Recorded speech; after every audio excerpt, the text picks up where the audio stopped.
గోవింద గోవింద గోవింద హరి గోవింద గోవింద గోవింద గోవింద గోవింద గోవింద గోవింద. మనం పోయిన ఎపిసోడ్లో మిరాసీదారుల గురించి చెప్పుకుంటూ అర్చక మిరాసీదారుల గురించి చెప్పుకున్నాం. అందులో 4 కుటుంబాల వాళ్ళు ఉన్నారని. ఈ 4 కుటుంబాల వారు ఉన్నా వాళ్ళు 2 గోత్రాల వాళ్ళు, కౌశిక గోత్రం వాళ్ళు, భరద్వాజ గోత్రం వాళ్ళు. కౌశిక గోత్రం వాళ్ళ కుటుంబాల వాళ్ళని పెద్దింటి వాళ్ళు, తిరుపతమ్మ గారి కుటుంబం వాళ్ళని వాళ్ళు 2 కుటుంబాల వాళ్ళు. వీళ్ళు కాకుండా భరద్వాజ గోత్రంలో వాళ్ళవి 2 కుటుంబాలు, పైడిపల్లి వాళ్ళు, గొల్లపల్లి వాళ్ళని. వీళ్ళు మొదట ఇవన్నీ ఈ కుటుంబాల వాళ్ళ నుంచి వచ్చినటువంటి వాళ్ళ వారసులే చేసుకుంటూ ఈ కార్యక్రమాలు, ఈ అర్చనా విధానంలో చేసుకుంటూ వచ్చేవాళ్ళని.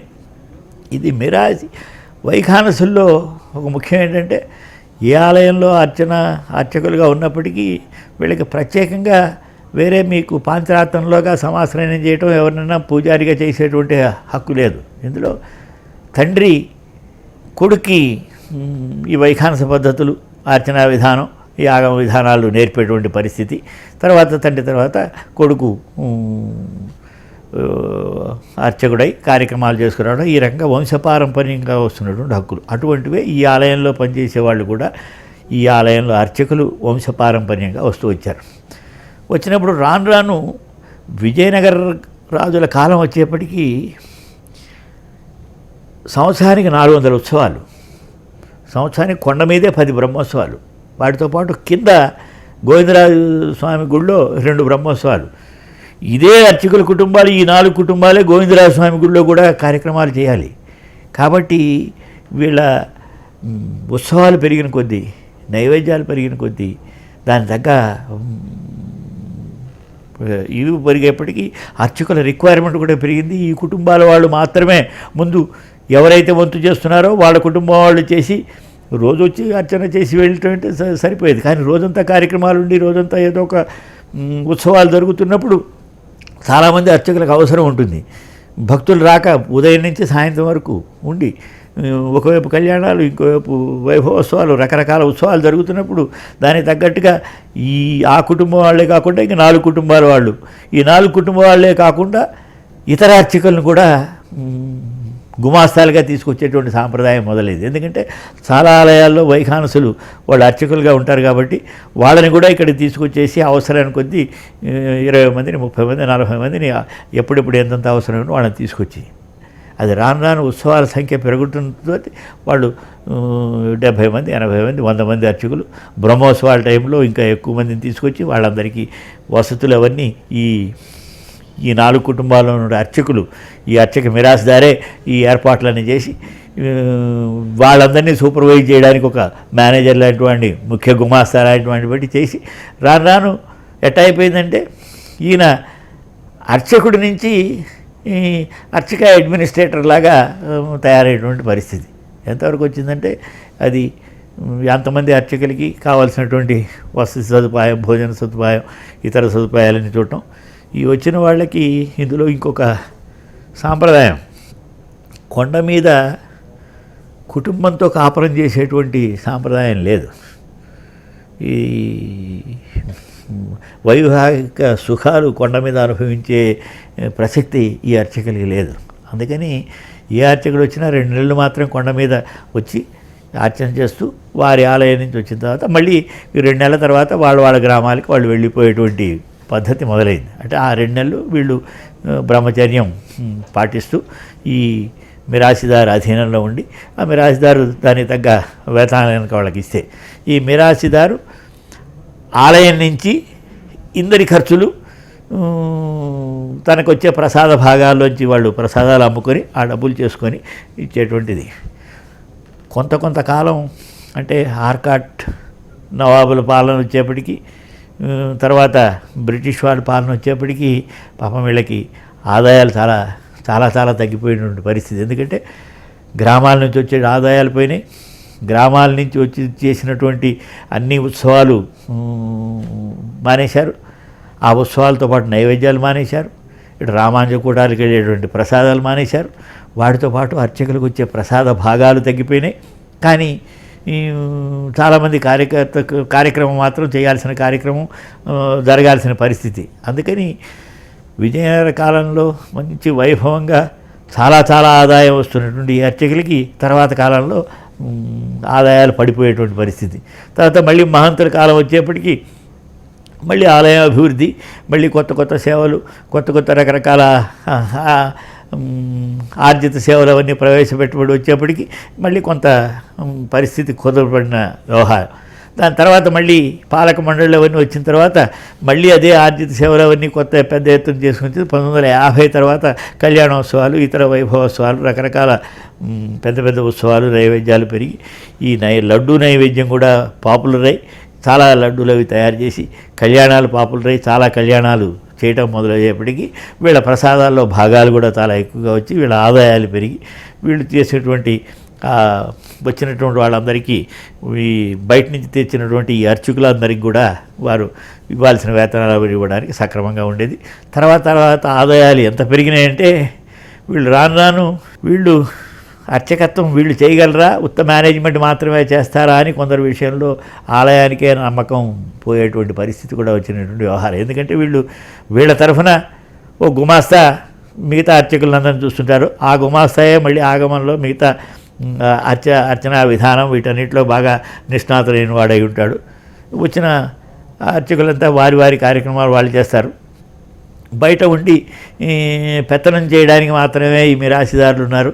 ఈ వచ్చినటువంటి ఆదాయాలు లెక్క చూసుకోవడానికి, అయిన ఖర్చులు లెక్క చూసుకోవడానికి ఈ విషయాల్లోనే వీరికి ఇంట్రెస్ట్. కానీ నిజంగా అర్చనా విధానంలో ఇంట్రెస్ట్ ఉందా లేదా, చేయగలరా లేదా, ఆ మంత్రభాగం వచ్చా లేదా, ఇటువంటి కొన్ని అనుమానాలు రావడానికి తర్వాత కాలంలో వచ్చింది. దీనికి రావడానికి ఇంకో ముఖ్య కారణం ఏంటంటే కొన్ని ఆలయంతో వచ్చినటువంటి డిస్ప్యూట్లు.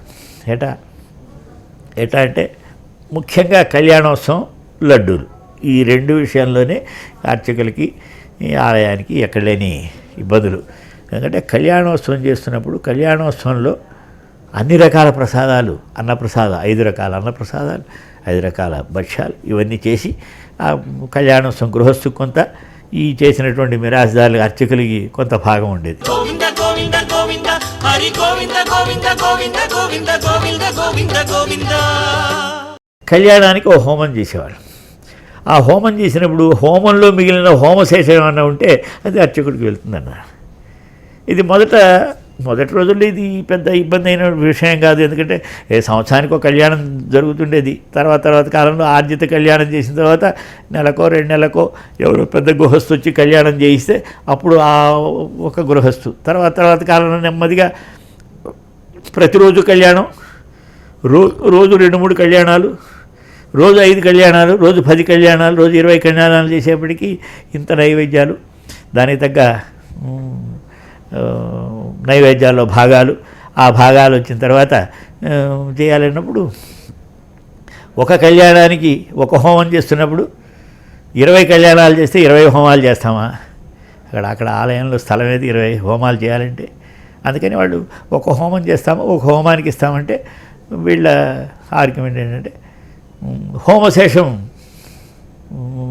మిరాసిదారులు కాబట్టి మీరు హోమం చేసినా చేయకపోయినా మిగతా హోమాలన్నింటి ద్రవ్యం కూడా హోమశేషం అవుతుంది కాబట్టి అదంతా ఆ భాగం అంతా మాకే రావాలని ఒక.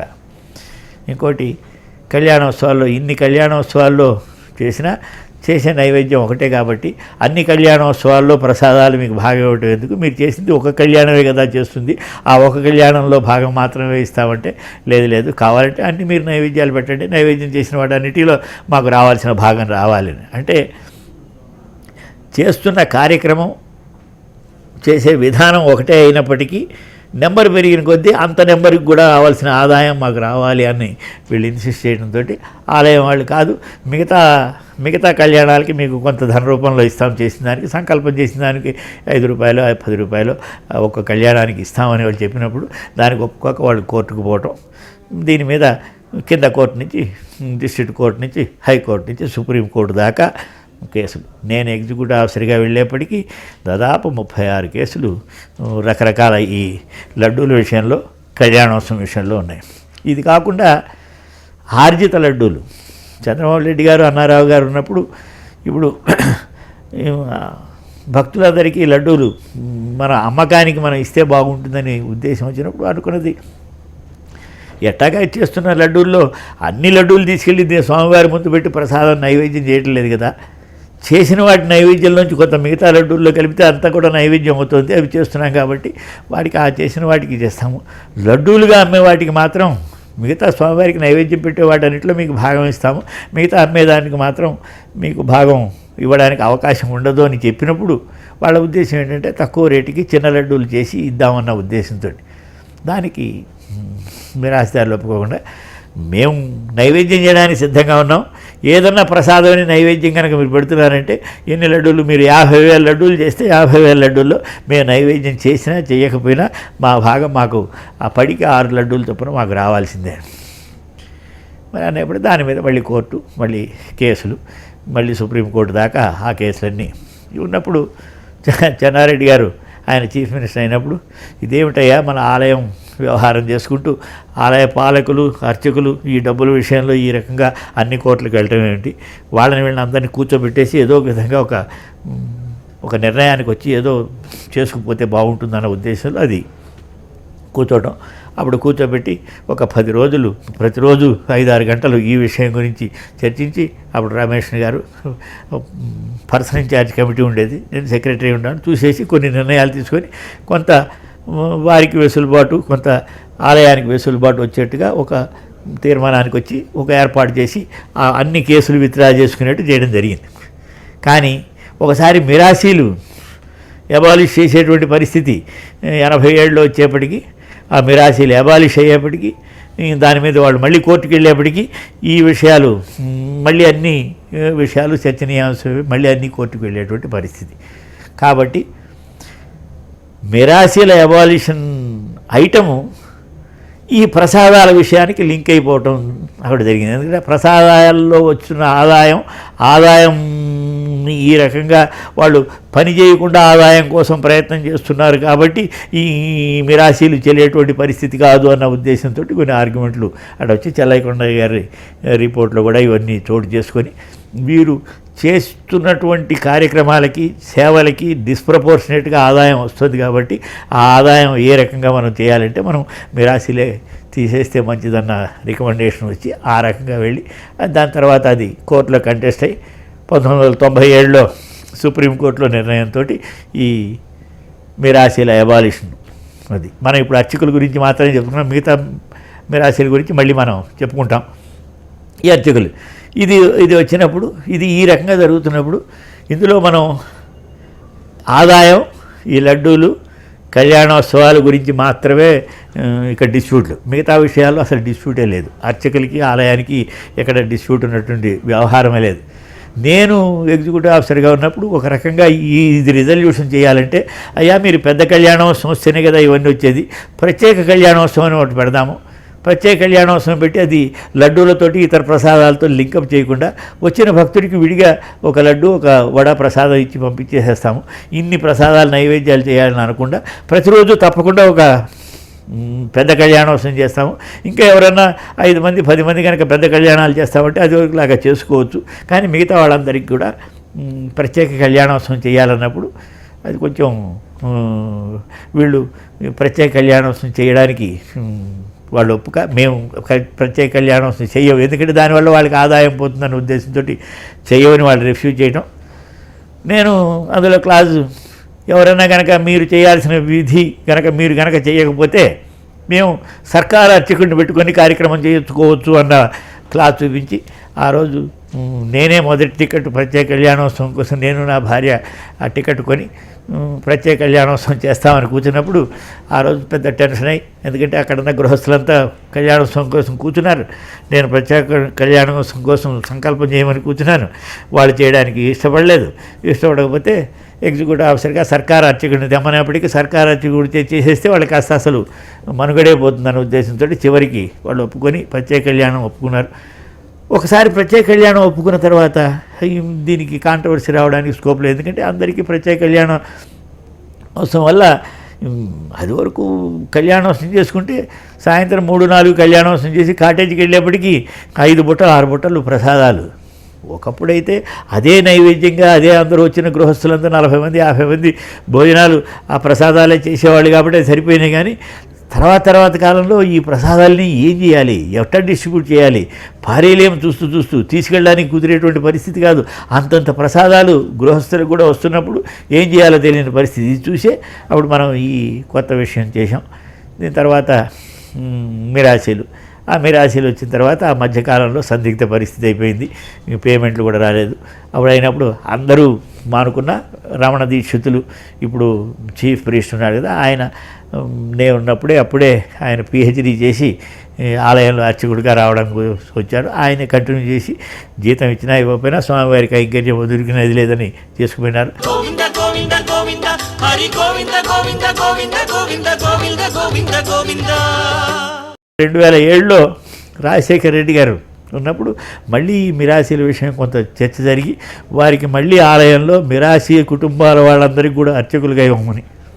ఇప్పుడున్న పరిస్థితి ఏంటంటే మిరాసీదారుల పిల్లలు ఒక అర్చకం గ్రూపు, అది వరకు గుమాస్తాలుగా పనిచేస్తున్నటువంటి వాళ్ళందరూ కైంకర్యం చేసేటువంటి అర్చకులు, వాళ్ళు దేవస్థానం తరఫున అర్చకులు, వీళ్ళు కూడా దేవస్థానం తరఫున అర్చకులే. కానీ దాని తర్వాత ఇప్పుడు ఆలయంలో పరిస్థితి మిరాసీదారులు ఏమన్నా తమ మిరాసీలు మళ్ళీ రివైవ్ చేశారన్న ధ్యాసలో వాళ్ళు ఉన్నారు, ఆలయం వాళ్ళు ఏమన్నా వీళ్ళు ఆలయ ఉద్యోగస్తులే అన్న పరిస్థితి. అది ఇంతవరకు ఎక్కడ కోర్టులో టెస్ట్ కాలేదు. కాబట్టి ఆ రకంగా కొంచెం అనిశ్చిత పరిస్థితుల్లోనే ఉంది. ముఖ్యంగా మిరాసీల ఇంకొక మెయిన్ రెస్పాన్సిబిలిటీ ఈ మిరాసీదారులది ఏంటంటే, దేవుడికి విగ్రహం వేసిన సొమ్ములన్నిటి బాధ్యత మిరాసీదారులదే. అందులో రాయిపోయినా ఇంకేదన్నా అయినా మామూలుగా అరిగిపోయేటువంటి అరుగు తరుగులకి రొటీన్గా శాంక్షన్ చేసే అరుగు తరుగులు కాకుండా ఏది పోయినప్పటికీ కూడా ఈ మిరాస్దారిదే బాధ్యత. ఇదే కాదు, బయట ఉత్సవానికి విగ్రహాలు తీసుకెళ్ళినప్పుడు అక్కడ ఎటువంటి ఏ రాయి పడిపోయినా ఇంకేదైనా దెబ్బతిన్నా అది ఈ మిరాస్దారిదే బాధ్యత.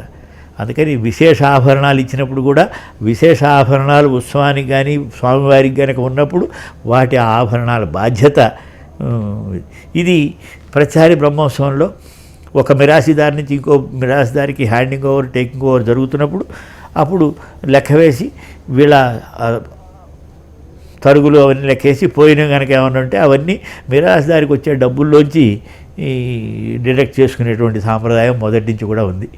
అది ఆ బాధ్యత ఇప్పుడు ఒకసారి మిరాసీలు పోయి వీళ్ళంతా ఆలయ సిబ్బంది అయినప్పుడు ఈ బాధ్యత ఎవరిది? అంత బాధ్యత ఉద్యోగస్తుల మీద మనం పెట్టగలమా? ఇవి ఇంకా క్వశ్చన్ మార్క్ కిందే ఉంది. ఇప్పుడు కూడా స్వామివారికి విగ్రహానికి వేసినటువంటి నగలన్నీ అర్చకుల బాధ్యత కిందే ఉంటుంది. బయట స్వామివారిని ఊరేగింపుకు తెచ్చేప్పుడు స్వామివారికి వేసే నగలన్నీ ఈ అర్చకుల బాధ్యత కిందే ఉంటుంది. కానీ ట్రెజరీలో పెట్టి అక్కడ లాకర్స్లో మన ఆలయంలో ఉన్నటువంటి లాకర్స్లో ఉన్నటువంటి విశేష ఆభరణాలు మాత్రం అవన్నీ జిఎం గారు, అర్చక, ఆలయ అధికారులు వీళ్ళందరి జాయింట్ కస్టడీలో ఉంటుంది. తీసి ఇచ్చినప్పుడు మాత్రం అలంకారం కోసం ఇచ్చినప్పుడు మాత్రం అర్చకులకు వెళ్తుంది. ఇప్పుడు అంతవరకు అర్చకులు మిరాస్దారులుగా ఉండి వాళ్ళు బాధ్యత తీసుకుంటున్నారు, సరిపోయింది. కానీ వాళ్ళు ఆలయ ఉద్యోగస్తులుగా ఉన్నప్పుడు ఇన్ని కోట్ల రూపాయల బాధ్యత తీసుకోవడానికి ఆలయ ఉద్యోగస్తుడికి అవకాశం ఉంటుందా లేదా, అది ఇంకా కొంచెం ప్రశ్నార్థకంగానే ఈ విషయం ఉంది. ఇది ఇప్పుడు అర్చక మిరాస్దారుల విషయం.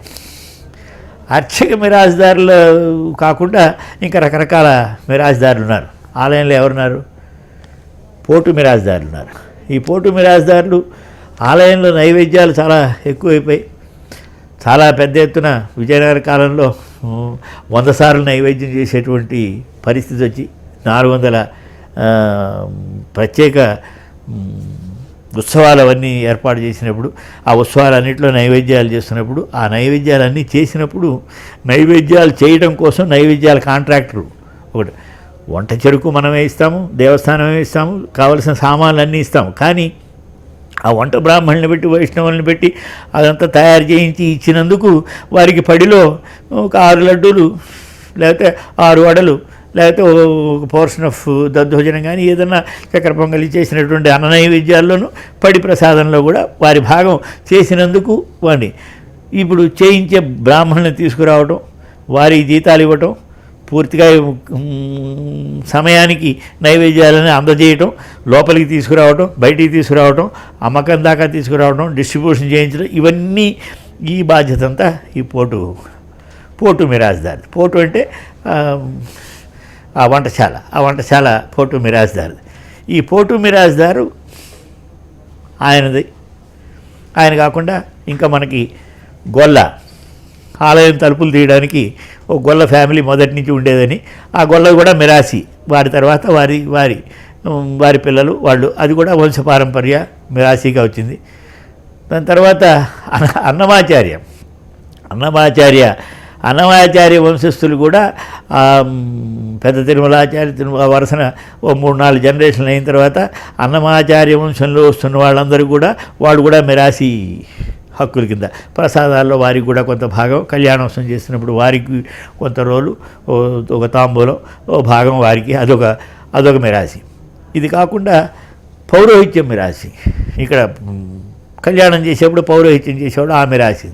ఇది కాకుండా వీళ్ళు ఉన్నారు మన ఆచార్య పురుషులకి మొదటి ప్రసాదం అటువంటిదే కానీ అది కూడా మిరాసి కిందే, వారి వంశపారంపర్యంగా. అది మనం పోయినసారి ఈ ఆచార్య పురుషుని గురించి చెప్తున్నట్టే, తండ్రి పండితుడు అయితే కొడుకు పండితుడు అన్న గ్యారంటీ లేదని, అట్లానే రాను అది కావాల్సిన మర్యాదలు వాటికే కన్ఫైన్ అయింది. కానీ ఆచార్య పురుషులు ఆ మిరాసి, అదొక మిరాసి.